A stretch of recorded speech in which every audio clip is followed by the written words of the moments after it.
Welcome to the Human Things podcast. I'm Jay Watts. This is Merely Human Ministries podcast, and we're going to be talking about dying a little bit. Not dying a little bit as like a quantitative, a little bit of dying, but we're going to have a conversation about the end of life. Last episode, and most episodes, we'll be talking about the value of human life, and oftentimes there will be some element talking about abortion. But today, what I wanted to talk about was more about how life comes to an end sometimes, and how when we lose concepts of human dignity, when we lose the idea that we matter by virtue of what we are, when we lose sight of the idea that the most important thing in every day of our life is the human being in front of us. All of the human beings that we interact with on a daily basis. In this world, that's hard to see because that's not the ethic and that's not the way that we look at the world, and that's not the worldview that we have, the importance of other human beings. But from the Christian worldview, where they're the image bearers of God, these beings will endure long after the things that we see today that we think are important are gone. And if anybody has ever been through something terrible, most of us have. Most of us have been through something terrible every single time. I don't have a family where we're very close in the sense that I talk to my sisters all of the time or I talk to my mom all the time. It just wasn't the way we grew up. But I will say this, every time something terrible or something natural like the death of a relative happens, they're the ones that are there. Those people are there. And it reminds us of what's most important in the world. All of us know that. When something awful happens, our world is reduced to the people around us that are there to help us get through it. And we're never as clear about the importance of community than we are when we're too weak to carry on without it. And we know then how much we need it. And so today is going to be talking about when we start to lose sight of the dignity of other human beings, what the kind of things that can happen to us, and a little bit also talking about despairing of life. I'm going to have a guest later on joining us, Jonathan Noyes from STR. He's going to be in it's a segment I call Three Things. So when I have guests come in that are subject matter experts like Jonathan, I'll have them come in. I've said to Jonathan when I invited him here, you have the opportunity to come on the podcast and tell the audience the three things that you think are most important when discussing the issue of suicide.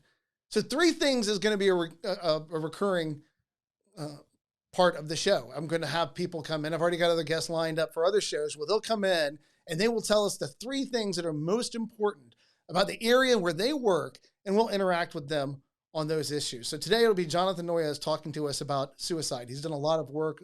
He's spoken a lot on this issue, a lot of research. It's a very important issue to him, and it's a very important issue to me.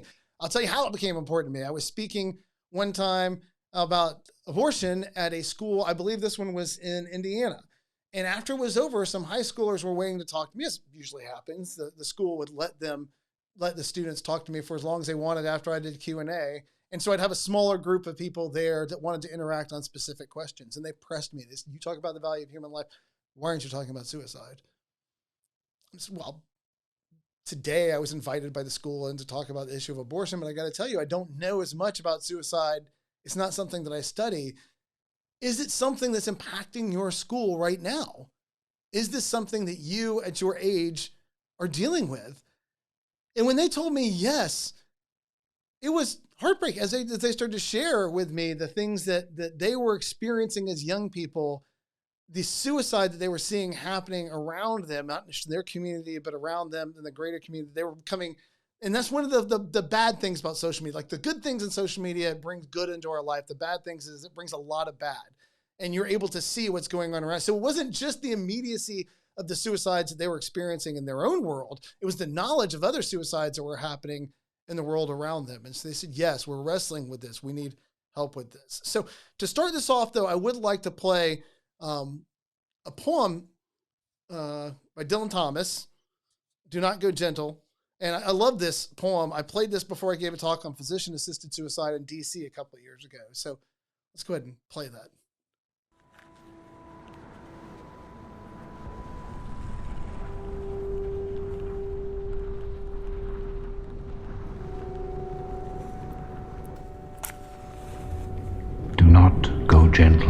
that good night.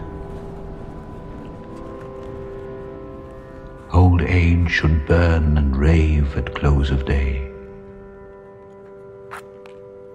Rage, rage against the dying of the light. Though wise men at their end know dark is right, because their words had forked no lightning, they do not go gentle into that good night. Good men, the last wave by, crying how bright their frail deeds might have danced in a green bay. Rage, rage against the dying of the light. Wild men who caught and sang the sun in flight, and learned too late they grieved it on its way. Do not go gentle into that good night.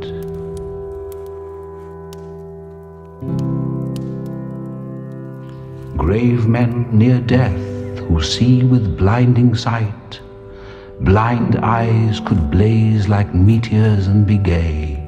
Rage, rage against the dying of the light.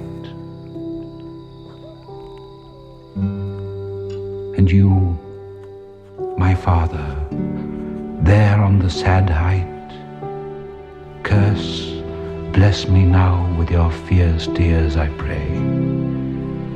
Do not go gentle into that good night. Rage, rage against the dying of the light.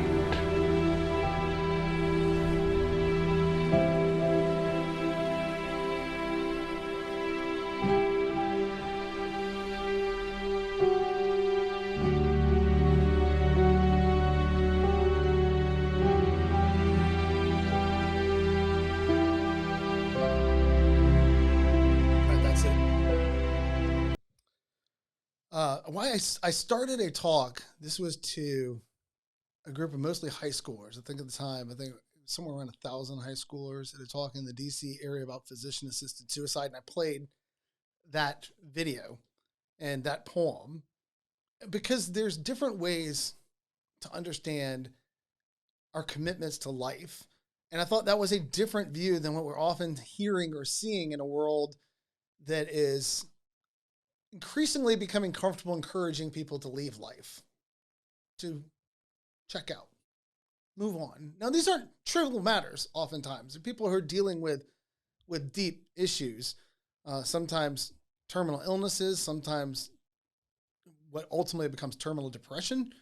But one of the things that I would say, I had a health scare a year ago, and when it happened, I thought I was dying. I was not. The issues have been resolved, but there is still some lingering. But there was a moment or two over the course of like a week. There were two particular days where I thought I was dying.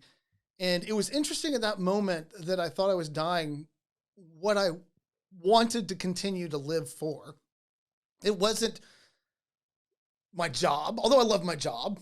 And I love the ministry that I get to work in. I get to work in ministry, but that wasn't what I was thinking. Oh, if I just had one more chance to talk. Although there was an aspect of my job calling me out of any weakness and forcing me to get myself back online to be able to do what I was supposed to do as a Christian in this world. But when I was laying there believing it was over, or it might be getting close to being over, I just wanted the people I loved close to me. It was like, give me one more second with them. And what I regretted was not losing the opportunity to do amazing things, but what I thought I was going to miss, or that I might miss. As I remember, and I talked to my kids about this later as I thought it through it, it said, I need you to know what I thought through. I didn't want, if anything happened to me, to become an impediment to you. Because one thing I have lived with my entire life is the belief that none of us tomorrow is promised to no man. None of us have the expectation of being here tomorrow. We shouldn't live with that expectation. We have no idea what God has for us and when this could all end. And so as I set my kids down and talked to them, I was like, that ended up being a health scare that ended up not being a big deal, or it wasn't a big enough deal that meant I was going to die or that I was going to be dying anytime soon. That's all been resolved now. But I need you to know that when I was going through that, you were what was on my mind. And here are the things that I wanted for you, if that was the end. That you would never let what happened on that day or the fact that I wasn't here become an impediment on you pursuing the things that you want to pursue, nor would I want sadness at my absence to be something that held you back. But this is going back to that idea of community. Facing death was different because I have a strong community and people that I love and people around me. And I understand that they're the most valuable thing that I interact with on a daily basis. I also understand that we live in a world that is working against that. One of the things, if you go back to the first, I think it was the very first HumanThings podcast I did, the audio podcast, I talked about as COVID was hitting, I discussed this idea of COVID was designed to hurt. It was meant to hurt. It was the kind of thing that was going to break us emotionally or spiritually far more than it was going to break us. We were going to survive. It wasn't going to be an end of world thing for all of humanity, but nobody was going to come through untouched by it either. And there were things that I warned about at that time that I thought, it's reasonable, I think, to ask us to take a breath and a moment away from each other, but only a moment, because we're built for community. And if you break our community, you'll break us, because that's what God made us for. Now, they have a different theory about what we are, but we are something objectively. And if all of what I believe to be true is as far as the best evidence supports the idea that we're creations of God, the image bearers of God, and built for community, both with him and with the fellow image bearers, is true, then this should have been an ultimately destructive thing to tear us apart the way that they did. And it was. All evidence is it's going to take us a long time to sort out all the emotional and spiritual damage that was done on human beings during the part of COVID where they just broke us apart and forced us away from each other and then put all these different, and I said from the beginning, it's reasonable to ask us to take a breath and to step away, but they have to realize that we are built for community. And if they take that community away from us, they will break us far worse than what we have to endure through the illness. And one of the things I warned against was, as human beings, we have the right to decide certain things about where we go in life. And if they prioritized medicine over, let's say, my daughter at the time I said had COVID, and let's say it was advancing in her, I said the medical community has no right to tell me I can't be by her side. Because the most important thing is that a human being may be passing from this earth. And if it's a human being that I love, I have every right to be there with her. That should be a priority. If I'm willing to give my life, risk my life, to be sitting next to another human being as they pass from this earth, then nobody should be able to tell me that I shouldn't be able to do it. And they did.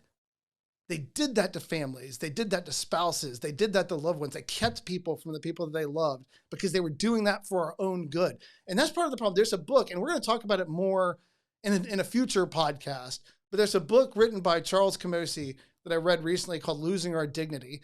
And what Camosy talks about is, from Fordham University, he talks about the idea that in medical ethics, we have lost the idea of human beings as being valuable by virtue of what they are, and we've reduced them to instrumental value, what they can do, so that there becomes a point where you can do so little that you don't matter, and that you're more important as a resource to other people in the sense of what organs we can harvest for you, or you're more an impediment to resources, meaning that it takes too many resources to take care of you. And so the best thing that we can do for everybody oftentimes is to dehydrate you to death. In one of his chapters, chapter 6, he was talking about how we deal with late stage dementia and beyond. That's the name of the chapter. What's next? Late stage dementia and beyond. He gives some numbers. 5 million Americans have Alzheimer's. 1 million have Parkinson's. 400,000 have multiple sclerosis. 30,000 have amyotrophic lateral sclerosis or ALS or Lou Gehrig's disease. And he talks about these numbers are growing. And the longer we live, the more we're dealing with neurodegenerative disorders in elderly people.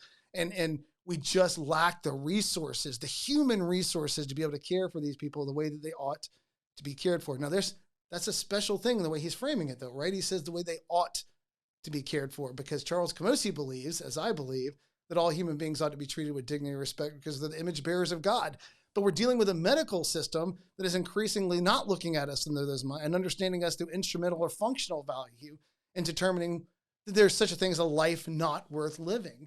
And that's how we get to a place where we breed, I think, this despair in the world around us. I will say, and there's interesting ways to deal with it. We don't have a huge amount of time or I don't want to devote a huge amount of time to it, but as we're wrestling with how do we deal with the elderly, and this is why it's important to me to remember when we talk about the elderly that are facing neurodegenerative disorders or diminishment in their neurodegenerative capacities, we're not talking about them as abstract patients.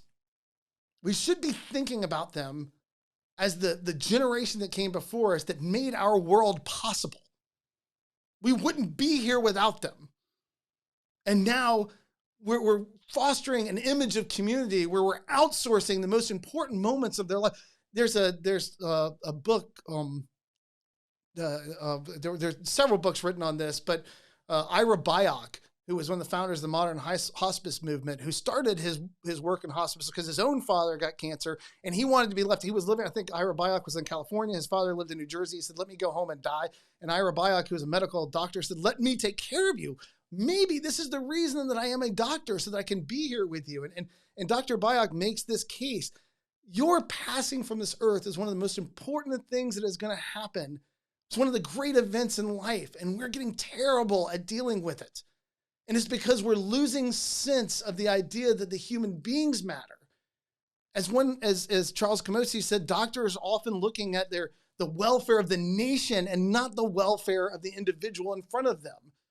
They're practicing medicine or thinking about things in this grand scheme of things and the resources that must be used. And they're not looking at it as, how do I deal with this human being in front of me right now? And we're trying to develop things. I think there's a lot of robots and AI that we're trying to produce to be able to deal with people as they start to diminish in their capacities. There's Pero. I think it was Pero the seal.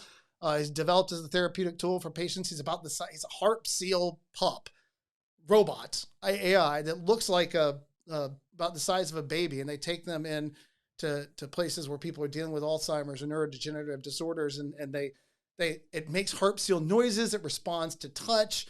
It responds to the ways that it talks. It can learn, if you give it a different name, it can learn that name and it'll respond to that when you talk to it.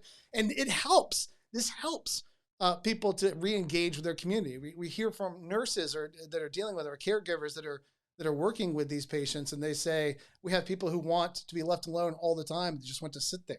And then we bring in Pero the seal, and they suddenly re-engage. And there's a whole bunch of these things that we're building as far as AI and robots. There's LEQ and a mobile AI device that talks to elderly people and helps interact with them. Pepper is a humanoid robot that we're working on, intended to operate as a companion and has some caregiving applications. Sam, designed to help with non-medical tasks and patients, and checks in. So it goes around and it's got this little interface, looks like an iPad, and with a smile on it, and it'll go check into a room and make sure the patient's okay, to take over some of the things that people are doing. There's Buddy, who's a Wi-Fi enabled, internet capable robot to monitor elderly and keep them companion. There's Robear, who's a big bear who picks patients up and puts them in bed, picks them out of bed and puts them into wheelchair. All of this is great. It's kind of like Baymax from Big Hero 6. This is all great. This is wonderful stuff, and it will help, because we're going to have a situation where there are more older people than there are younger people, because part of the problem with abortion is we're not replacing the generation. There's not a replacement generation the size of the generations that are aging.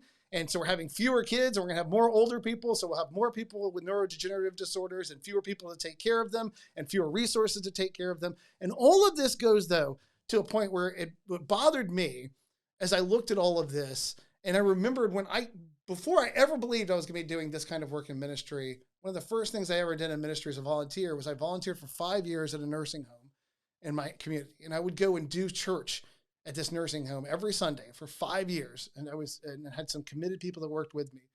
And the experience was interesting because it started because I went to visit my own grandmother in a nursing home. And I walked into the halls, and you saw people who had just been abandoned, basically. There was just no one there for them, sitting in wheelchairs, medicated, so that they were just waiting for the next meal. And Camosy talks about that in his book. That's oftentimes how people are treated when they get to this place. They are medicated so heavily to stop them from feeling distress that they just sit there waiting for meal to change, to bed. But they have no life in that sense, but not because they can't have a life or because they can't be interacted with, but because there's no one there to interact with them.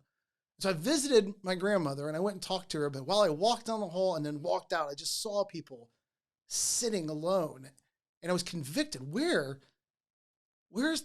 the church? Or where are the Christians? Or where is the family? Where is the community right now? Why are these people just sitting in this place and not interacting with anybody at all? And then I got a phone call asking if I would start to work as a volunteer preaching sermons at this nursing home. And I said, yes. You called me at the exact right time. Absolutely. Yes, I will. And the guy who I was taking over for said something that I thought about. And this is why I said it's so important to remember when we talk about the end of life and is how we're dealing with them medically, to get ourselves away from the idea of thinking of these abstract as parents or as patients. He said to me, don't think of them as how you would want your parents to be treated. That's sometimes difficult for us to understand. He said, what I have tried to do is when I look at them, I think, how would I want my kids to be treated long after I'm gone by the strangers or the people that are left to take care of them? When I'm trying to determine how I want to take care of this person in front of me, who is in many ways losing touch with the world around them, oftentimes scared and confused by the place they found themselves in, and surrounded by strangers, if surrounded by people at all, sometimes just alone. I look at them and I remember what that guy said. How would I want my kids to be treated if that were them? What would be my hopes for how the other human beings around them would treat my children when I am long gone and they are facing this in their life? And that was something that I experienced there and that moved me when I was reading this chapter, because oftentimes when we talk about physician-assisted suicide, and we will talk about this more at another point, but we talk about this idea of people feeling a felt duty to die. We can split it up. When I did a talk on this, I did 3 different things. I said, your right to die, your right to refuse medical treatment, your right to die, which is a different thing altogether, and then a felt duty to die. And what happens when we lose sight of the dignity of human beings in our medical practices and in our community and through social media interaction and everywhere around us is we start to create a sense of despair and of hopelessness. Why I played that at the beginning, I like that video, is because it's a different view of how we deal with life. When I thought I was dying at that moment, all I could think of was, God, give me one more day with them, with the people in my life. Let me see them more. When my wife had a stroke, while we were out at lunch one day and she had a stroke, and I had to call her parents and say, the ambulance is coming for your daughter. I need you to come to the restaurant and sit with your kids because I'm getting in the car and chasing the ambulance to the hospital. And while I was driving to the hospital, I wasn't thinking of work or ministry or anything else. I was asking God, I'm not ready. I'm not ready to have her gone. More time with her. And that's the great thing about that fostering that sense of rage against the dying, rage against the end. Stay alive for one more second, spend one more moment, because glorious things can happen, not just for me and for others. I have a guest coming in just a moment here, Jonathan Noyes from Stand to Reason, and he's going to talk about suicide and give us 3 things to think about. But as we wrestle with all of these issues, I wanted to start off by dealing with the idea that we are made for community, and that in so many different ways we're going away from that. And I talked about Baymax a second ago and the ways we might try to create, and that's lovely because it's helpful, but it's still, and it's a counterfeit humanity, right? It's not real humanity. If we give them Baymax, if we give them robots, if we give people to take care of them, they're not joined in real relationships. It's a counterfeit relationship. And as we make life easier, which we should, and as we develop abilities to reach people who can't be reached through mechanized or computerized or artificial intelligence, all of these things are goods if they can help those people, but they have to be tools as we extend human love into their life. They can't become the replacement for human relationships because they're not real relationships. They're counterfeit relationships, counterfeit humanity meant to fill a void but not meant to completely fill it. We can never lose sight of our responsibility and duty as human beings to reach out to the people around us and provide community. Community is so important. But one of the things I've learned more than anything, and I talk about it in those sense that we talked about it today, is that when we lose the sense that the human beings in our lives are the most important things that we encounter, we can grow to feel isolated. They can grow to feel isolated. They can start to feel like the best thing they can do for everybody else around them is die. They can feel like the world is waiting for them to die. And then we can look at them and on balance, this human life versus both the resources to take care of them and the idea that they may be a resource to other people if we harvest their organs. These are terrible, terrible things that we're wrestling with in the world today. And it begins at the moment that we lost track of the dignity of the individual. And that was what was most painful about reading about how we're dealing with neurodegenerative and the end of life and the despair that is fostering not just in the patients, but in the entire system as we as we start to see or understand human beings as something that we can just move on out of our lives. I'm not telling people they have to live as long as they possibly can for everyone around them. I'm just arguing for today the idea that life is important and that we can help others to fight the despair of life if we keep in mind that they matter more than the things that we wanted to do in this world. They have more importance than the goals that we're seeking. They have for Christians, we understand that they have a permanence and an enduring nature that none of the problems, none of the glories that we seek, none of the things that we're doing on this earth share. Their value is so immense through their relationship with God that he called us to love them as we love ourselves. And that is how we worship God. And worship God is all he wants from us. Love God, love them, and everything else will take care of itself. You'll figure all the rest out. As I heard one guy say, and another to paraphrase him, he said, if we love God and we love our neighbors, the rest is just rock and roll. It'll take care of itself. And so as I wanted to start today talking about different views, the idea though that life is precious and that we ought to not just fight for the lives of others in the sense through abortion and fighting against abortion and stand against the injustice of that, but that we ought to live our lives as if we recognize that it's important around us. As people I've actually talked to in the pro-life community that are struggling sometimes, I tell them or remind them, as you fight for life, remember that our whole goal, the whole message that we have for the world is that life is beautiful and worth living.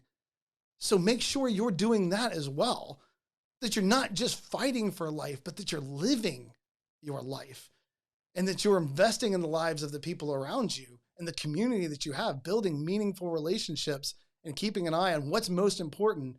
And those are all the people that God has called into our lives.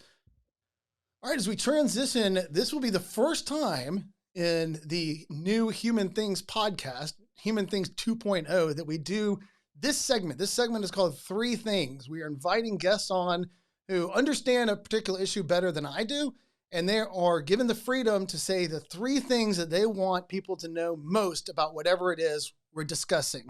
So this will be an ongoing segment. We will cover different areas. Somebody like Jonathan Noyes, who's from Stand to Reason, we're bringing on right now, who has defended the faith in multiple different ways, but has also spent the last couple of years developing a focus and trying to understand suicide in our culture and among young people. He has a myriad of fields we could talk to him about, but I asked him to come on today to discuss this particular one because, as I've mentioned, I was struck by the ideas of despair and the ideas of what it means to be in community and what it means to help the people around us and not feel isolated and not let this world push us to the side and all of this to understand better what's going on in the lives of people around us. Jonathan, I mentioned earlier, and we can bring him up now. There we go. Hey, I mentioned earlier. Good. Thank you so much for coming on with us, Jonathan. My pleasure, man. Thanks for having me.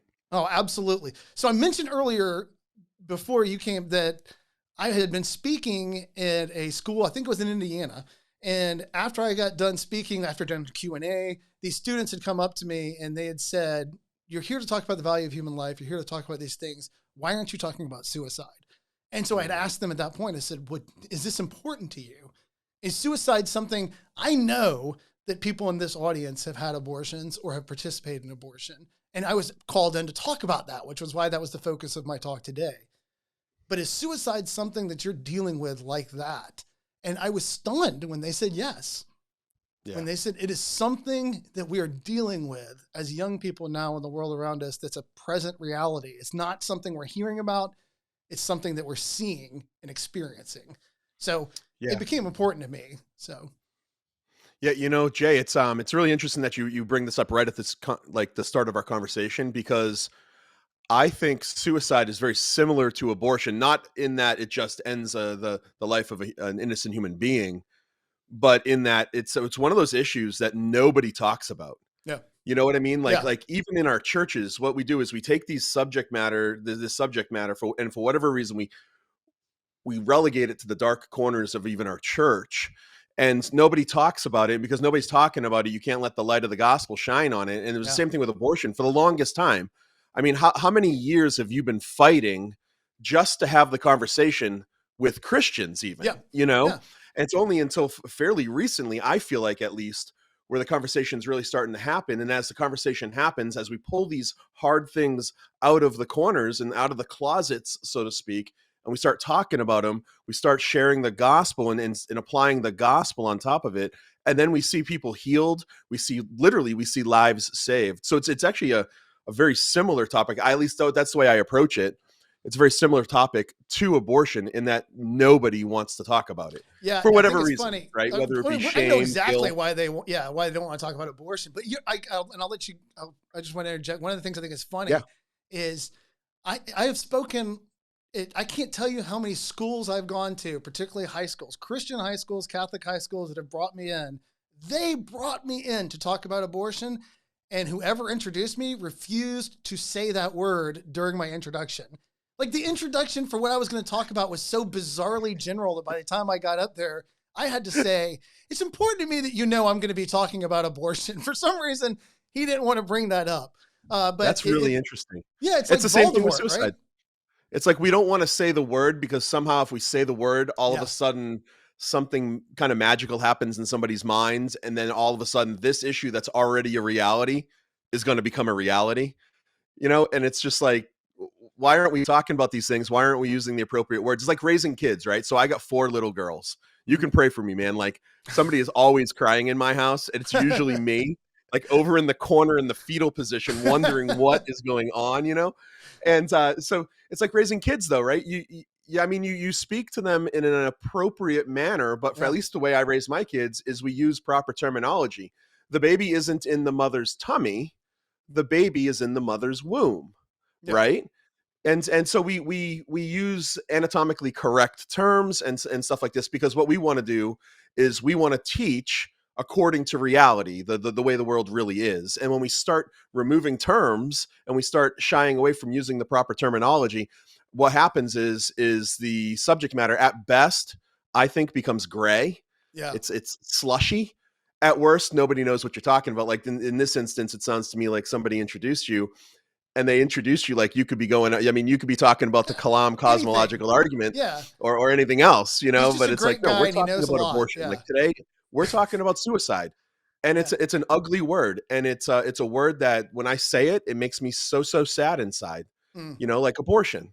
Yeah. When I say abortion, nothing pleasurable comes from that word, but it's a word that has meaning, and words have meaning. And it's important to use the proper words in order to inject that meaning into conversations. Absolutely. And in my household, by the way, I have 3. I have my 2 youngest are daughters, and then a son. Growing up for them, now mine are like 2 of mine are in college, and one of them's in 8th grade. I just, I'm about to turn that over to you, but I think it's funny when you're talking about words have meanings. And my wife feels that very, very strongly, that you should answer questions with specificity. And that includes questions about sex. So in our household, like if anything came up and the kids said, "What was that?" my wife would give the most forensically accurate answer imaginable. And it is so, like, a part of my soul would die every time the kid would ask a question. It's like, oh no, here we go. Because she was not holding back at all. There would be graphic descriptions, whatever it was. Because in her mind, she's like, we are not afraid to talk about anything in this house. And if you're Yeah, going to and learn, that's really, she sounds like a fantastic mom, you she's know? an amazing mom. You know, It's she's just, like, she's trying to do the best she can with the kids, and I agree with her approach, man. Like, for better or worse. And I'm not saying, like, man, I've messed this up so many times. yeah, yeah. My kids, man, yeah, especially around the sex issue, because like I just dive in, and then I'm like, oh man, I totally ruined. Like, No, dang she it. does. She does have one thing that she does very well, right? She gives the horrifying answer, and then she'll say, "Is that all you want to know, or do you need more?" And like my kid's like, "That's enough, Mom. Thanks a Yeah. lot. I'll be We back got in it like 10 covered." years. Yeah, I'm going to take a while to recover from this. A doctor told me one time, a guy who's a professional in development with kids, he said, "You want to have the sex talk with kids while it still horrifies them to hear it." I was like, well, my Yeah. wife accomplished that. She did that in spades, man. It horrified them to the point to this day. Like, I have a 20-year-old and an 18-year-old, and they still don't want to talk about sex around my wife because That's really funny. it will get very detailed. Now, you were called here to talk about suicide, much seriously. So I want to turn it over to you. What's the 3 things that people should know when we're talking about this issue? Oh man, you know what? Like, there's so much, right? So when you ask for 3, it's really difficult. So Well, I'm if a you have to Christian go over apologist to more, stand to reason. What's that? good. I said, if you have to go over, go over. But three No, is I what mean, I'm a Christian apologist to stand to reason, but I'm also a pastor. So I pastor a small little church that I started almost 4 years ago. And my heart in this issue, especially. So if you were to ask about my giftings, the traditional language would be, you know, I'm an evangelist and pastor. Mm. You know, those are kind of where God has me. And with this particular issue, I take on a very pastoral approach. So what I'd kind of like to do is, if it's okay with you, Yeah. is, I mean, we can address the main questions I answer, you know, but I think underlying, like, you know, why are people contemplating suicide? Why is it important? Like, how can we help? I'd prefer to talk about issues like, for people in your audience right now who are struggling, or they have a friend who struggles, what are 3 things that they can know in order to either get themselves the help that they so desperately need, or be that person in their friend's life that can possibly get them the help? And the first one of those things is understand that you're not alone. And this is something I stress to all of my audiences. So the talk is really morphed. And this is, I just did an analysis of all of my speaking cumulative in the last 4 years at Stand to Reason. My suicide talk is requested 30% of the time. So this one talk, I give, I mean, I probably have 15 talks I can give. Yeah. You know, vast majority of the time, I give this talk. Maybe sometimes along with another one, but this is the one that, I mean, I'm going to Seattle and I'm speaking at 2 middle schools, and they want to talk about suicide.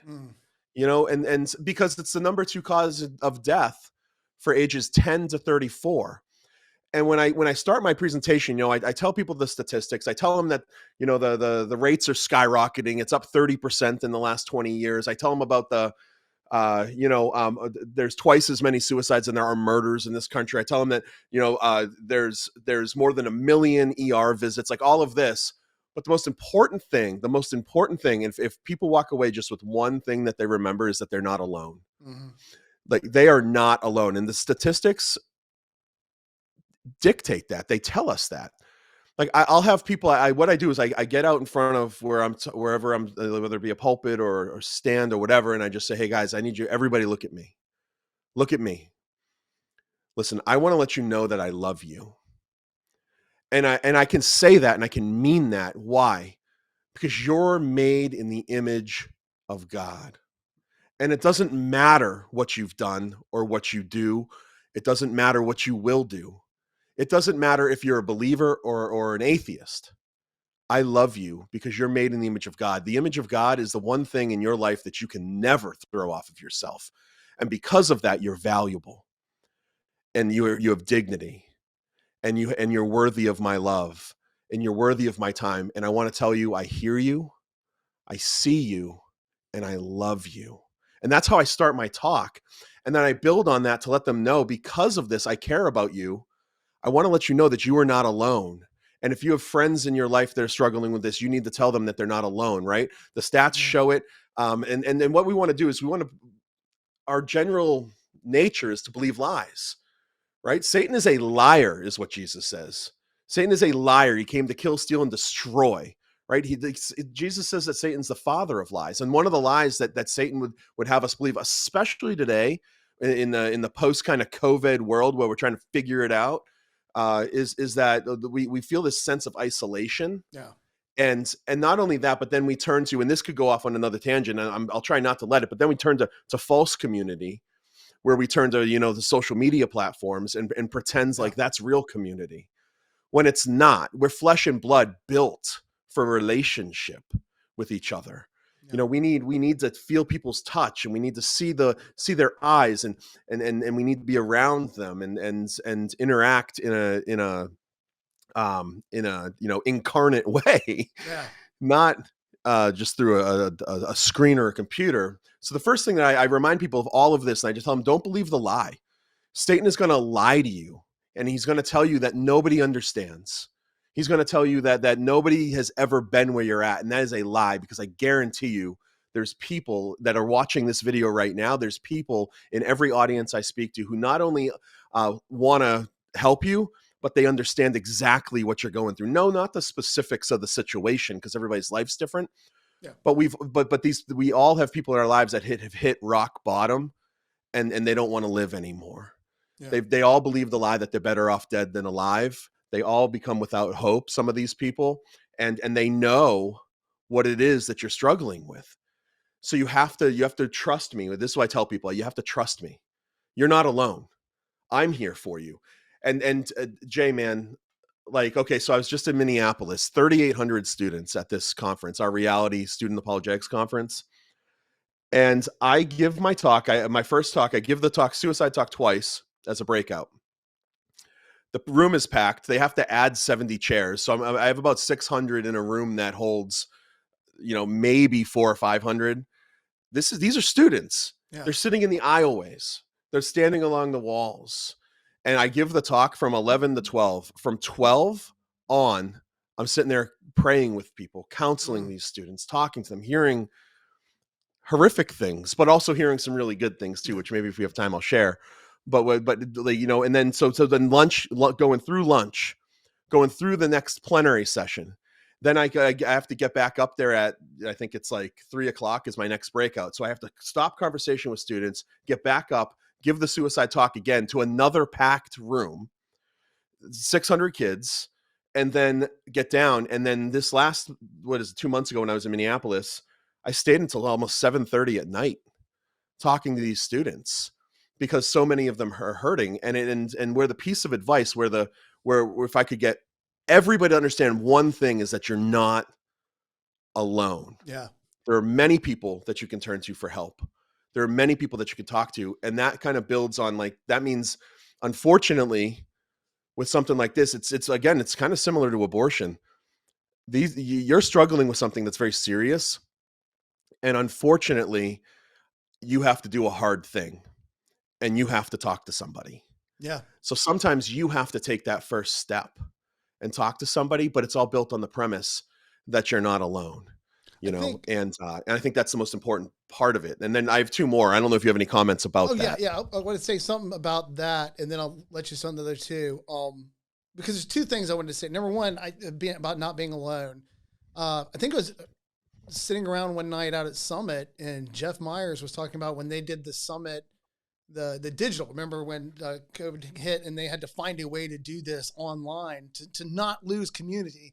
And I think he's the one that told me that they had set up a 24-hour hotline so that kids could call in at any time from all over the world with theological questions, because that was an important part of the Summit experience, is being able to ask the people on the campus at any moment to help understand the issues that they're discussing. And then he wasn't prepared for how many of the people calling up, the young people called up on that 24-hour line, where they were offered the opportunity to talk about theology or philosophical questions, whatever. And it was people struggling with this, meaning, purpose. I feel alone. Yeah. I'm struggling. And it was actually at Summit semester this year where I got to go and was blessed to be able to spend like 3 days with the kids. And when I was out there talking, I'd been on the road for a little bit at that point, and I was not feeling great. And I mentioned while I was talking, hey, you know what? I'm an introvert, which means I'm always going to look like I don't want you to talk to me. That's just the way I look. but at the same time, I'm a hugger and I love hugging. So I'm Yeah. both introverted in the sense that I'm always prefer the company of books for the most part. And when I do talk to people, I would like to talk about very meaningful things. And I have trouble with some pointless conversation, but I was like, I'm a hugger. And so when I was done, there were these guys lined up to talk. There's always people lined up to talk, right? So I got Always. one of the guys and I said, so, what's your question? He said, I don't have a question. I just came up to hug you. So dude gives me a hug. Great hugger, by the way. Solid, like good hug. And I wouldn't let him go. He's like, he got his 3 beats and he's ready to let go. And it's like, no, we're locked in here for a minute, man, because I need more of this. And then he got done. And then the next kid came up. It's like, I'm just here for the hugs too. And so he hugs me. And these kids are ministering to me by walking up and hugging me because I just said I miss it. In my home, we hug all the time. That's just what we do. We walk by somebody in the hall, we just grab you and hug you because we're like, I love you. And when you don't have that on the road, I didn't realize until those kids lined up how much I was missing that you mentioned that earlier, that human connection, that touch. But then a remarkable thing happened. Then they started hugging each other. And then I noticed that more people were coming up to hug before I spoke and then after I spoke each session. And then I noticed when I went to breakfast, when they were all coming in to eat, they were hugging each other the first time they saw each other. and everybody starts hugging. And there were people that were there when they first got this. Like, if you're not a hugger, don't worry. I'm not going to force you to hug me. Like, hugging non-huggers is like hugging a weird tree. You'll get all rigid. Nobody wants that, right? So, but this non-hugger then was standing in front of me. And they said, look, I'm not used to this, but I want in. Right? I see everybody hugging and I want in. And it became a thing. This sort of just took over those 3 days that I was there. Everybody was hugging each other the whole time. It is one of my favorite things that's ever happened while I was on the road speaking. I love it. If I walked into a room, people just lined up and everybody was so excited, like, bring it in, buddy. And we're just hugging. Yeah. And it was that closeness was just, there's no substitute for it. Not for real, genuine human affection. And I know I was told later, that some of these students had come from rougher backgrounds and the men in their lives had not been huggers. And so, and had not been people that wanted to show affection for them in that way. And I know what you say when you say, I love you, man, because I tell those kids that too. And when they hug me, I'm like, I love you. I love you. I know it sounds weird because I'm a stranger, but you're the most important thing that's going to be in front of me all day is the other people in my day. So, but okay, go ahead.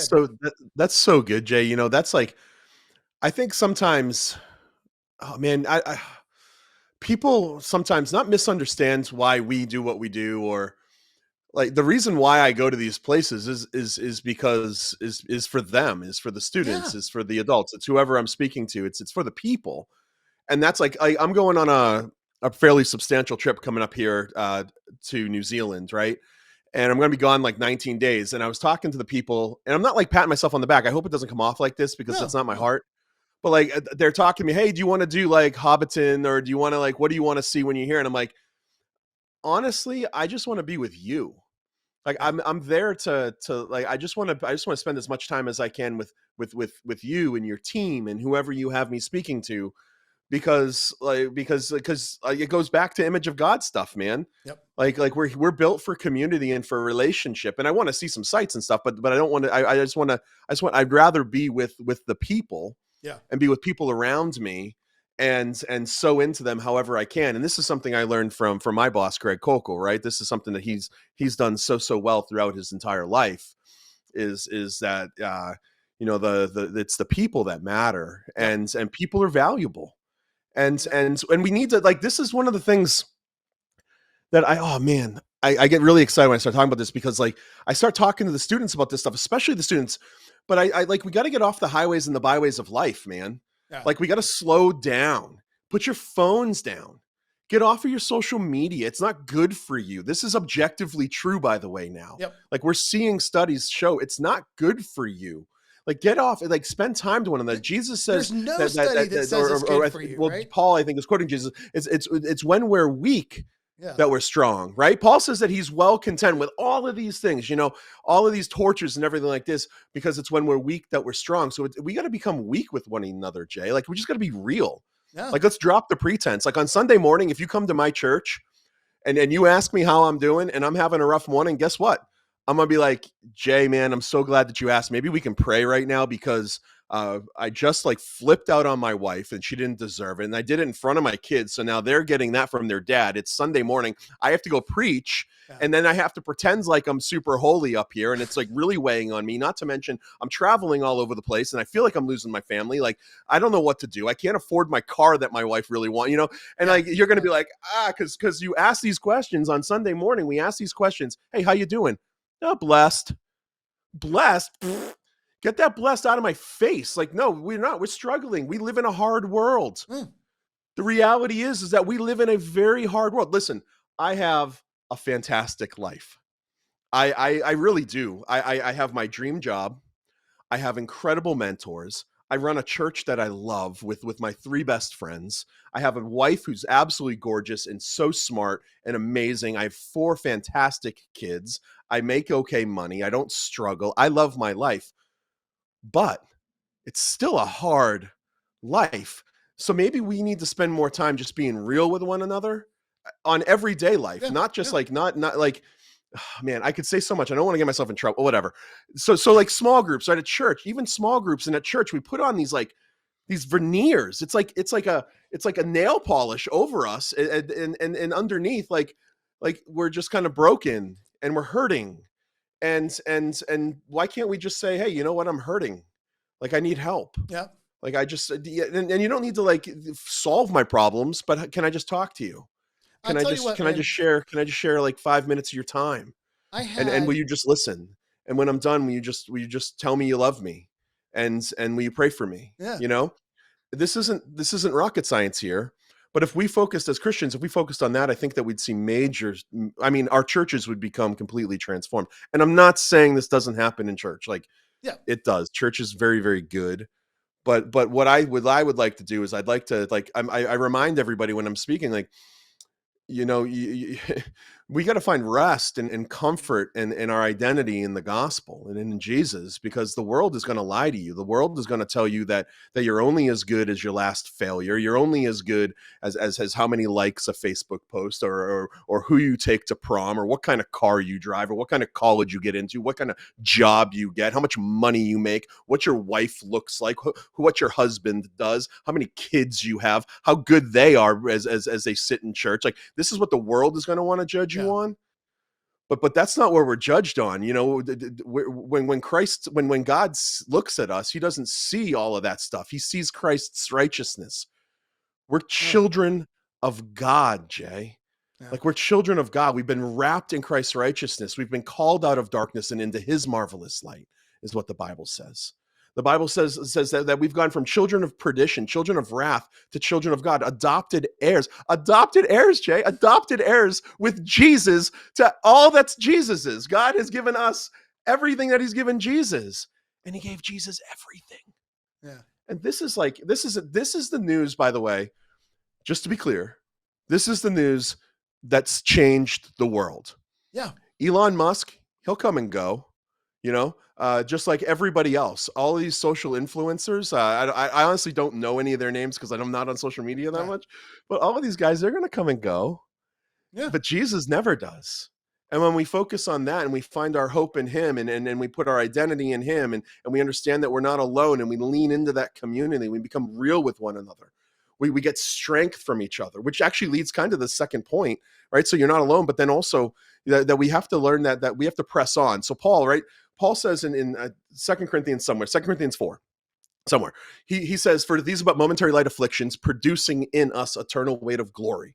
So these are but momentary light afflictions producing in us an eternal weight of glory. I love this passage because notice he says the first piece of advice that Paul gives us is that these things that we're going through, these struggles that we're going through, they're momentary. They're going to pass, right? But when, I don't know about you, Jay, when I'm going through something really hard and somebody comes to me and they say, you know what, this too shall pass, I say, get out of my face. That's not helpful, but it's everything true. Everything will, right? I mean, it's kind of trivially true. This too shall pass. It's true, especially especially on a divine timeline, right? So this is why it's important to get that foundation of who we are as Christians, because then we build on that foundation and we understand that I'm reconciled to the living God. Yeah. I'm loved by him. He loves me so much that he gave his only son for me.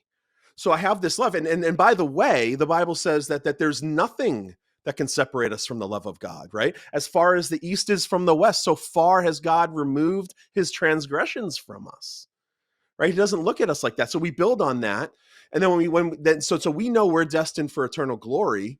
So when we put our lives and then our struggles, which are just a small portion of our lives, on the timeline of glory, this too shall pass. Yeah. It really will. But notice the second thing that Paul's saying there in that verse, right? These but momentary light afflictions producing in us an eternal weight of glory. God is allowing us to go through these struggles in order so that something is produced in us that otherwise wouldn't be there. Yeah. So our struggles aren't for naught. There's meaning and purpose even in our struggles. So even in the most horrific things, I trust this because this is what the Word of God tells me, and I trust God. And God says that he's going to use these things. What's he going to use them for? I think that this verse says he's using these things right now to build us in order to bear the weight of glory.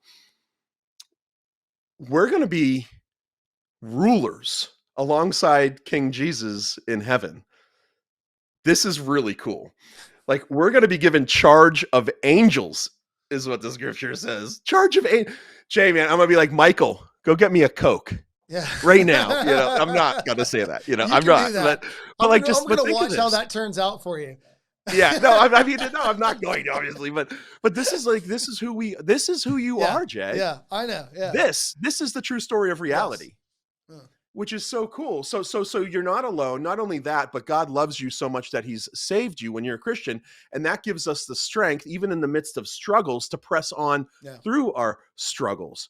Right? It's Paul that says that I press on toward the goal of the upward call of God in Christ Jesus. He's pointing us through our trials, through our circumstances, through our loss, and through our struggles. And he's pointing us to Jesus Christ in the hope of his cross.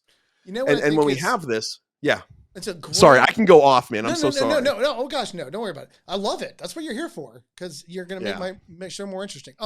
Now, but one of the things I think is fascinating, one of the stories that I think tells what you're saying in the Bible in a fascinating way, is when Elijah runs from Jezebel, and it's such a great story, because first thing God does is attend to the needs of Elijah, right? He gives him food, he gives him water, he restores him, he gets him somewhere where he's alone. And at that moment, when Elijah starts to whine about, I'm alone and I want to die and there's nobody faithful and I'm the only one that has stayed faithful, God gives him this demonstration of his authority and his sovereignty, and Elijah complains again. What I love about God's response is that in order, restore him, get him alone. And then when Elijah refuses to, he said, what are we doing here, Elijah? Right? It's like, what? I love God's response. Like, now that I got you here, what are we even doing here? Why are we running from Jezebel? What happened that we ended up going from that victory to this place that fast? And when he says all those things that he says, which is typical of every person, including myself, that I've ever met who is struggling with a moment, right? I'm alone. Yeah. I'm isolated. There is no one for me. There is nothing for me. I just want to die. And the way God finishes that conversation isn't finding the way to convince Elijah that everything isn't as bad as he thinks it is. The way he ends that conversation is, you got work to do, man. Yeah, I don't have time for this, Elijah. All right. We've spent enough time on this. Get up and go work. You've got a job to do. Go do your job. And it's kind of like an aside. And by the way, I've got faithful. There's faithful. They're there. It's not just you alone, big guy. Who was cheering for you when we beat the prophets of Baal? There are people out there. And so this is such a great transition of, I feel alone. I'm desperate. I'm afraid. I'm scared. I'll take care of your needs. I'll comfort you to the point that I have to comfort you. But there just gets to be a point where you got a job to do. I mean, go get busy. Go get to work. On. Yeah, and I had this happen last year. I mentioned on another episode, I had health issues, right? And I think I mentioned that earlier in this episode. I had health issues. The first round of health issues were actually biological, in the sense that there was things that were wrong with me. The second round was like my brain betrayed me. It figured out that there were things that it could trigger in my body that would freak me out, relating to that first round of incidents. And so now, For the rest of my life, I've been told, my brain will periodically just trigger a series of symptoms in me. And there's nothing I can do to stop it. But I have to marshal myself. And when I was going through this and I was talking to a friend who deals with this as a profession, I said, what happens to people who get what's going on with me? And he said, a lot of them become shut-ins because any movement they get afraid is going to trigger it. I was like, well, I got a gig in like 2 weeks. I can't be a shut-in, right? I've got to go defend the value of human life in Kentucky or New York or wherever I was going at that point in like 2 weeks. So I got to get this bad boy under control and learn how to live with it. Because I don't have the luxury of just sitting around and doing nothing. I got a life I got to lead. And so, but the interesting thing, building on what you said before too, and I'll turn it back over to you as soon as I share this, but I think this is so relevant to what you said. I had to deal with the fact that for the first time in my life, my body turned on me in some way. And I was having to deal with it in a way that I've never had to deal with. But when I became honest about that, and when I would tell people what I was going through, I found out all these other people were dealing with fairly similar things that they were afraid to talk about because they thought it made them look weak and they didn't want to share it. And the sense that even in Q&A one time, I was speaking, this was at a college in Alabama this fall, this young lady stood up and I found out later what she's dealing with from a pastor who works with her, but she was asking me questions about is it faithful? Is it a violation of the faithfulness of our witness and our confidence in God if we accept like medical help when our brains have turned against us in her way? And I found out later she was schizophrenic. And when I was answering from the stage, my answer to that question before what I've gone through and after what I've gone through are entirely different because I'm a different man. And when I would have probably had some of the same substance. It's kind of like when C.S. Lewis wrote A Grief Observed, was a different look than the problem of pain, right? It's one thing for me to stand here and say, there's a problem. I understand what it means to need medical treatment. And another thing for me to say, I have needed people to step in and help me when I had issues that I couldn't understand.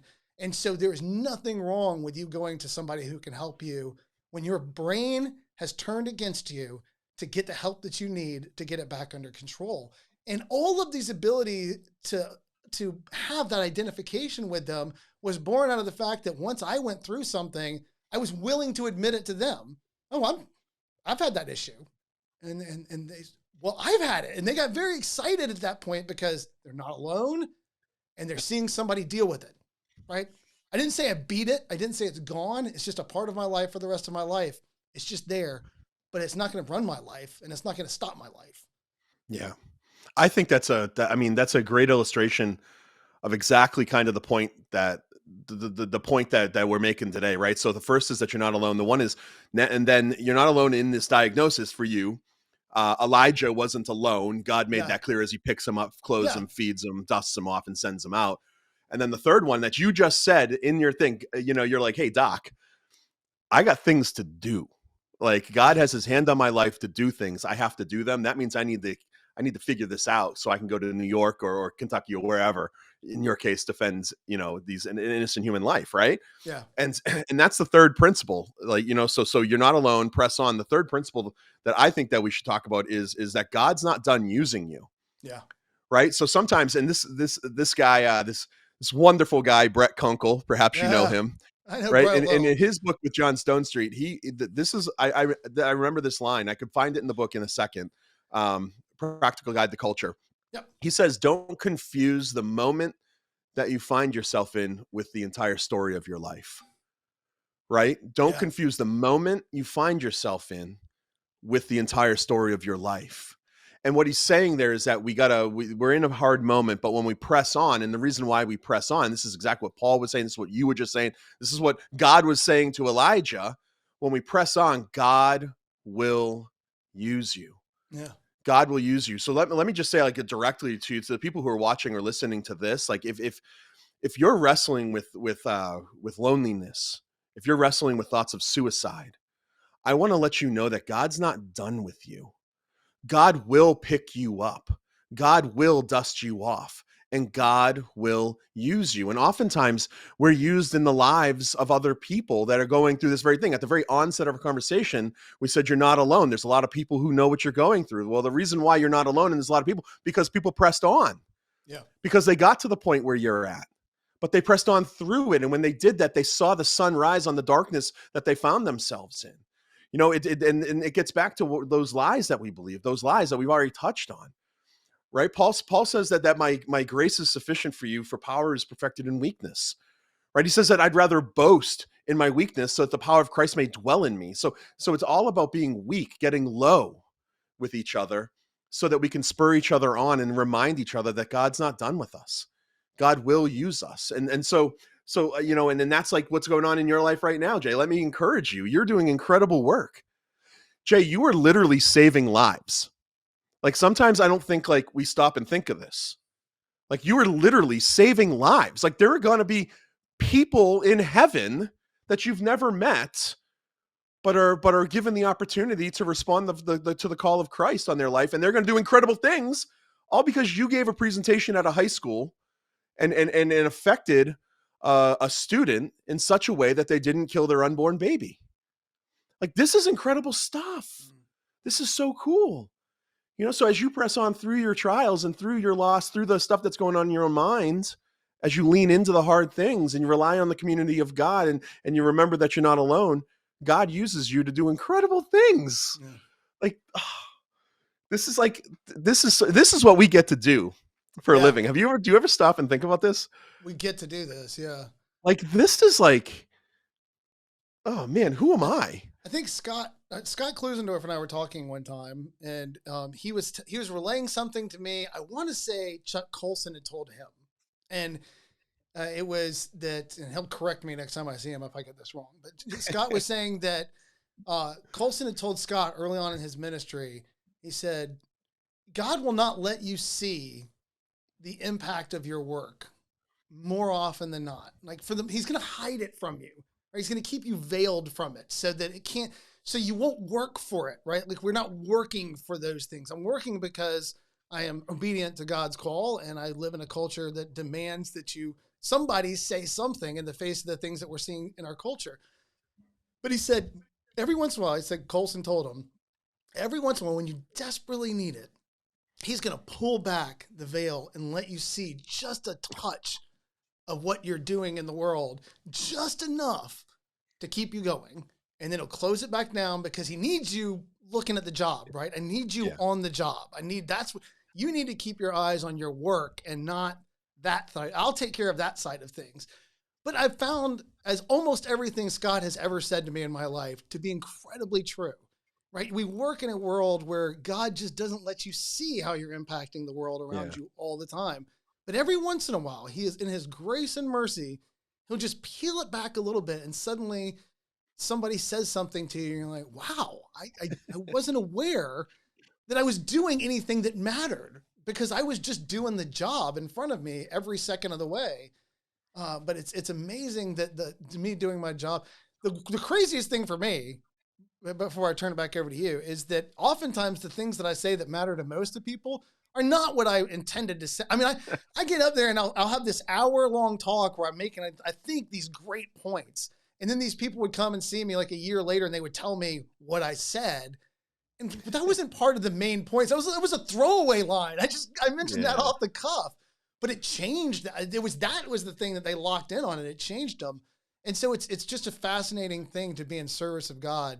And I think that Scott is... Whoever, if it was Colson that told Scott that, Colson was right. Scott was right to pass it on. It is just the nature of life, I think, that when you're focused on the job, which we ought to be doing in service and obedience to God, every once in a while God says, yeah, but man, I'm doing some cool stuff with it. And this is like what you're highlighting here is so important, Jay, because like, can I just be real with you? Dude, well, you speak on abortion a lot of the time. Yeah. I speak on suicide. Like a lot of the time, man. And this is, dude, it's really hard. Yeah. Like it's really hard, you know? Yes. And some of the stories that I hear from young people and adults alike are just, they're heartbreaking. And it's so hard. Like if I'm being honest with you, after I'm done, every time, like you could talk to Kokol, he's seen it. Like I go and I break down because like, I'm just like, this is just so hard. But to your point, God allows us a window, and he gives us these certain graces that spur us on. And let me share just briefly, do we have time? Can I share just a brief story? There is no cap on this, man. Yeah, right. You talk what you want to talk. We'll go all day. So in Minneapolis, I gave the Minneapolis is where I gave this talk first. And for some reason, the suicide issue there's a few cities that we go to that it's more prevalent than others. Like there's rooms are always full, but sometimes they're like overflowing full. Yeah. And Minneapolis is one of those cities. And I was there for the first time, and I had this young girl come up to me, 13 or 14. So she's young, come up to me just bawling. She's a wreck. And she's there with her friend and her friend's mom. And she says to me, Mr. Noyes. I say, well, I'm John. John, I'm so glad I came to this talk today. And I was like, well, why? Why are you glad? And she said, I was going to kill myself tomorrow morning. Oh my gosh. My parents are going to go to church. It's a Saturday. My parents are going to go to church. I have enough meds. I haven't been taking them. I've researched it. I have my plan. I was going to take my pills. I was going to drink a bunch of alcohol, and I was going to go to sleep and never wake up. But because I came here, and then she reiterated the points of my talk, which is like unbelievable. You're not alone. There is hope. Things will get better. Is like what I stress in the message. And she reiterated these things. Well, this girl, like I prayed with her, and then I connected her to the youth pastor. And I usually try in my talks to have trained counselors in the room now. So I connected her to these things. And then I go back the next year. This is the grace of God.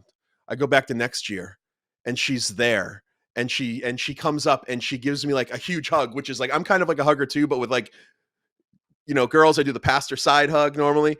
And she comes running up and she gives me a huge hug. And she's like, I came and I just needed to sit in your talk because I look forward to this all year, to hear your talk again. And thank you so much. And I see her the next year.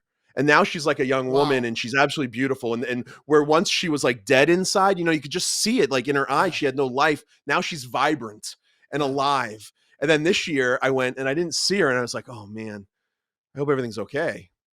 And then after I gave my second talk, a friend of hers came up and said, hey, I just want to let you know she wanted to be here, but she started college in New York and she's all good.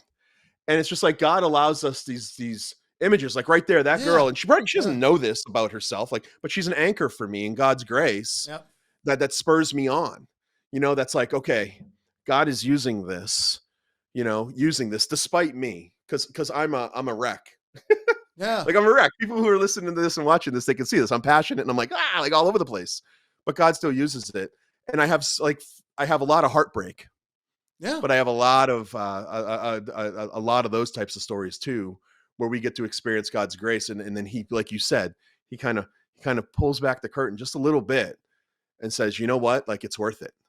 It's worth it. And you're doing a good job. Well done, good and faithful servant. That's the goal, right? Yeah. The goal is at the end of days, well done, good and faithful servant. Well, that is like, just spurs me on, man. So you're right on there. This is like, I tell you, it's really hard work, dude. Like when you're talking about it's not just when you were saying that because what we talk about, I was at Northwestern doing an event and Maureen Condick was there. Great Christian intellectual. She writes on the embryology, just a brilliant woman. And she and I had both spoken in the plenaries. And then when it was over, we were chatting and we were having a conversation. And I was asking her, because it's my way, if I get around anybody, I just start peppering them with questions about their area. I just want to know more about what they're thinking. And she said, in the middle of answering a question that I asked, she stopped and she looked at me and she said, Jay, it's just so dark sometimes. She said, we just deal in issues that darkness just dominates them and it can be oppressive. And she said, can we just talk tonight? And we spent 2.5 hours talking about our families and about everything we love about life. And it was one of the best times I've ever had talking to anybody. And she's just a remarkable woman. But, and I told her when she said that, I was like, of course I feel that. I remember one time I was speaking and it was one of those times I'd just been busy. I'd been on the road. And Q&A was active. And I love Q&A. And it's just lined up people. But when you're talking about the value of human life, particularly the issue of abortion, when people line up, well, basically, essentially what they're asking you is, in this situation, can we kill people? In this situation, can we kill human life? In this situation, can we kill? Is this a justification for killing? What do you think about this justification for killing? And this had been going on for like 2 weeks of Q&As. And I was getting to the end of it and I was just getting tired. And Yeah. every bad thing that's ever happened to me speaking came when I was tired. And they were lined up, and a kid came up and asked a question, and I just dropped my head and he said, "I am sorry. It is not you." I said, "You just asked a question." I said, "But you need to understand, I've just gone through like 14 straight days of people lining up asking me, is it okay to kill human beings under this condition or under this condition or under this condition? And after a while, I just want to ask, why do we want to kill human beings so badly? So I mean, badly. and why are we lining up to try to get justification for it? And why do we?" And I said, "It's my job. I get it. It's what God's called me to do. And we get to do this. We get to do this." But you're right. I mean, when you deal with these sorts of things, every once in a while, you just need someone to hang. That's why ETS, I think, is the few times I've gone to ETS is so much fun, is because you get to be around so many people that know exactly how you feel, and it's a time to be restored by your community. I once told somebody that I think 2 ETSs that I did with Brett, I was like, when Brett Kunkel and I get together, it can be like a tornado of bad ideas, right? I mean, that we just make bad decisions. We do every decision we make is the wrong decision. We should not be doing this. We shouldn't be going to that place. We shouldn't be staying out that late. None of these things should be happening. But for whatever reason, he just brings it out in me. I mean, I have no ability to say no, and he just likes to push the edges there. But it's great, right? Because there you find out you're not alone. Everybody just needs a chance to be weak, as you've been talking about, and acknowledge this is rough, man. It's great, but it's rough too. Yeah. We live in a fallen world. Yeah. You know, and that's like, it goes back to kind of that point that there's brokenness all around us. And we don't need to hide from that. Like we should be acknowledging that, because there's bad news, but it's only because there's bad news that the good news matters. Yep. You know, it's not good news without the bad news. So there's brokenness, and sometimes that's brokenness is in here too. You know, it's not just out there, it's in here. Yep. And sometimes we wrestle and struggle, and as we do this, and this, like we that's why community is so important. And that's why, I mean, there's so much, like there's just so much to remember. And it's like, if I could, man, if I wish, do you ever, I mean, I'm sure you like this because you're kind of an emotional guy like me, like, you know, you're expressive at least, you know. Yeah. And like, I wish that we lived in like kind of like a Matrix world where like there was this like cable or something, you could just connect it in the back of my head, and like you could just do a direct download to everybody, not for the knowledge, because I'm nothing special in that regard. I'm not that smart or anything. It's just, but just to see what I see. You know, so I lived a lot of my adult life as an atheist. I was an atheist until 16 years ago, and then I got saved because I met a girl, right? And I'll do anything for a girl, even go to church, right? So I went to church with her. I got saved, and God transformed me, and I've experienced that. I've experienced it. It's not just this intellectual stuff I know. I mean, I got saved kind of through apologetics, you know, reading William Lane Craig, reading all of these guys, Gary Habermas, Mike Lacona, all of these guys. Like, so they played a major, my intellect is there. But I experienced Christ, and then these things became a reality to me. Like I'm made in the image of God. I'm made, God knit me together in my mother's womb. This is what the Bible says of us. Like God knit you together in your mother's womb. He calls us by name, and he's numbered the days of our life. He knows whether we sit or rise, whether we lie down. The psalmist says that God goes with us wherever we go, whether up to the heights or down to the depths. You know, and God loves us, and he loves us so much that he gave his only son for us. And then think about this, and this goes back to kind of like bringing it kind of back to what we're talking about. You and me, he uses us in his master plan, but he doesn't just use me and you and me as these like professional Christian guys. He uses all of us in his master plan. Every single one of us. The average pew sitter, the person who's just trying to make it through life and trying to worship God the best that they know how, and wrestling and limping through. God uses you in his master plan. This is amazing. And then you combined it with kind of like, I think what you talked about the last time we you know, with the last guest, you know, when we look to the world and stuff for answers, you know, we got to remember that the naturalism doesn't offer us the hope that's found in the gospel. Naturalism, we're moist robots, man. Yep. Meat suits in motion. You know, and at least a bunch of the atheists are at least honest when they say this, right? Dawkins was honest. There's nothing but pitiless indifference. Yep. is what he says. There's no good, no bad, no nothing. Yeah. Right? Pitiless indifference, but there is hope, and it's in the gospel. You know, when we put off the lies of the world and we believe Jesus instead, right? So Jesus says that Satan's the father of lies. I said this before, but then he says that Satan comes to steal, kill, and destroy, but I came that you might have life and have it abundantly. You know, these are the things that we need to remember. And then as we remember these things and we build each other up, and I'm not saying that we don't wrestle. I'm not saying that there are people who are going to listen to this episode, Jay, that are going through things I can't even imagine. Yeah. I don't want to imagine. And I'm so sorry that you're going through it. I'm so sorry. My heart breaks because I haven't ever met you, but I love you because you're made in the image of God. And when we build on that, when we build on image of God's stuff, then we can press on through the hard things. We can lean into the community, remembering we're not alone. And then we can say, you know what? God's going to use me even in my weakness, especially in my weakness. Yeah. Especially in my Because we're not weakness. confused And then we about can who we push are, through right? these hard issues, and we can see, literally, we'll see lives saved through the issue of suicide.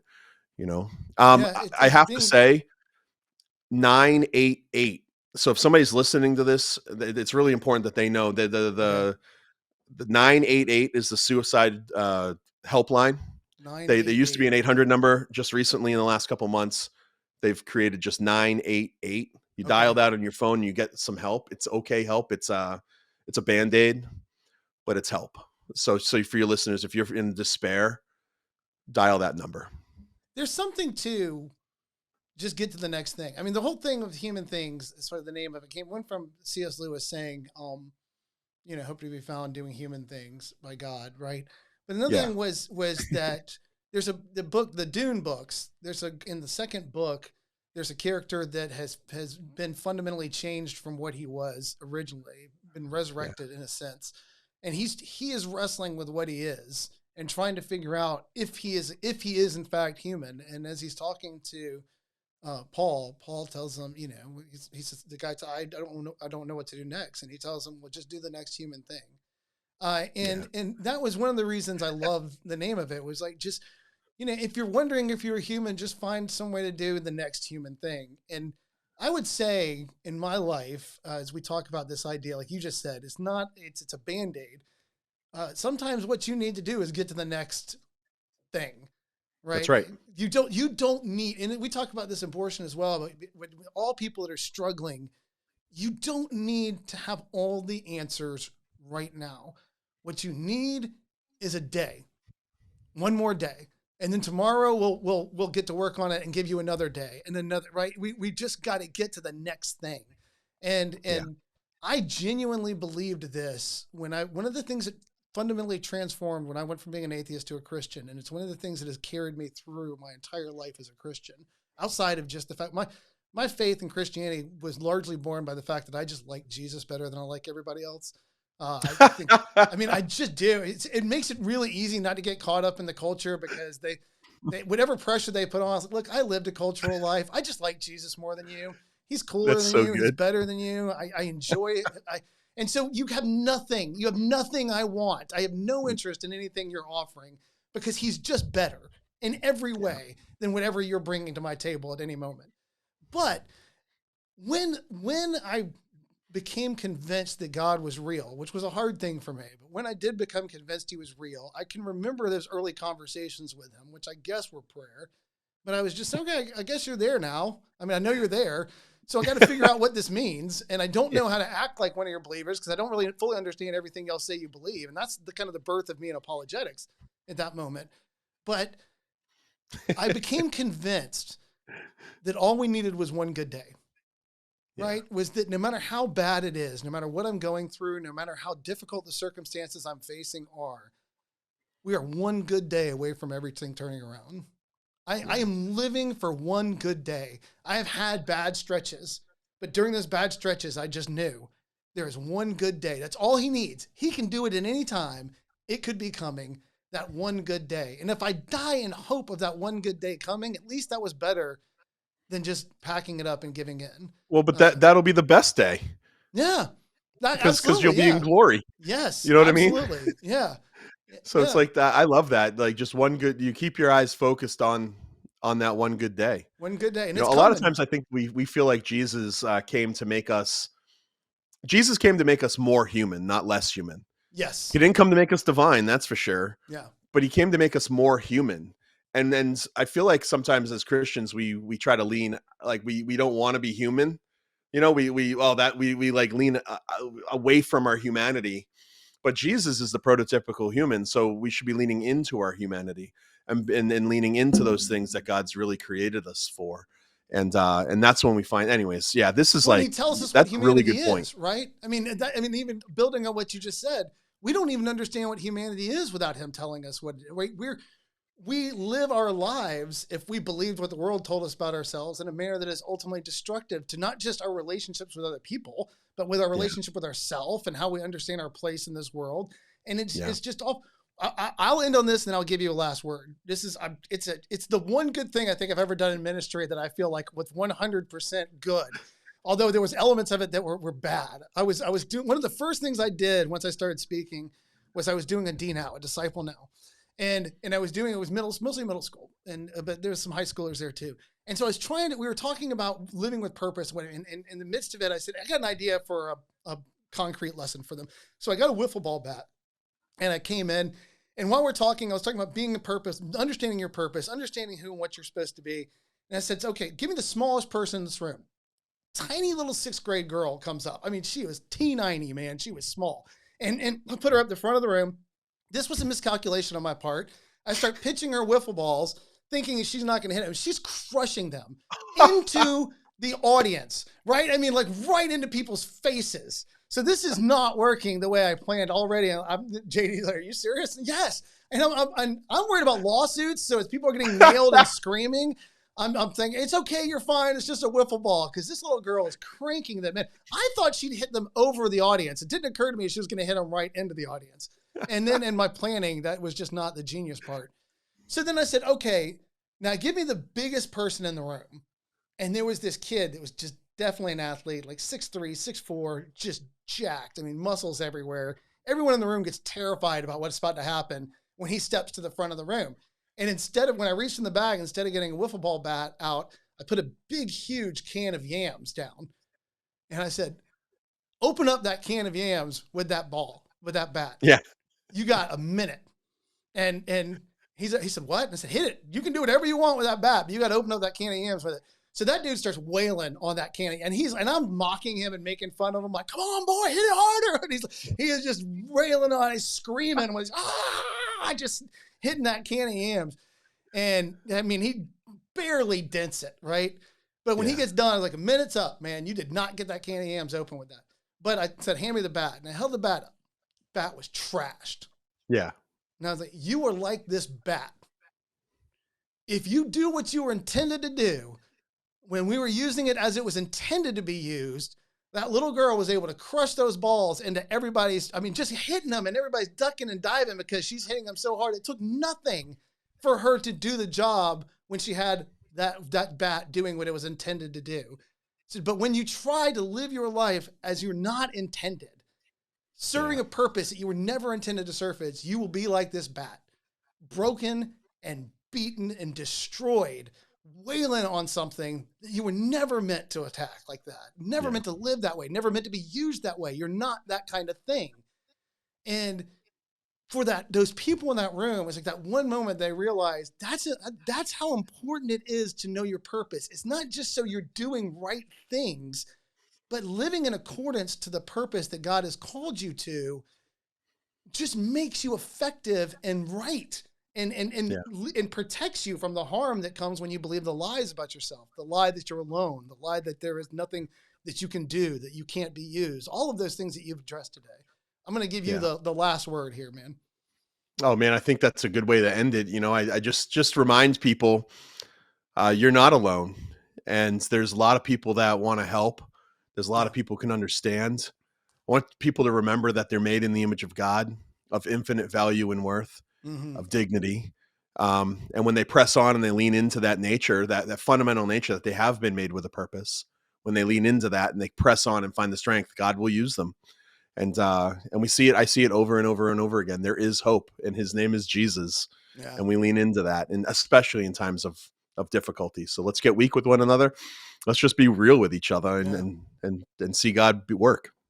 A guy asked me a couple of years ago when I was going through notes recently, he said, simplify your message to me in as short a message as possible. And I said, mine, like my personal goals? He said, yes, I want to know what you are, what your central message is outside of your Christian belief, just what your message is.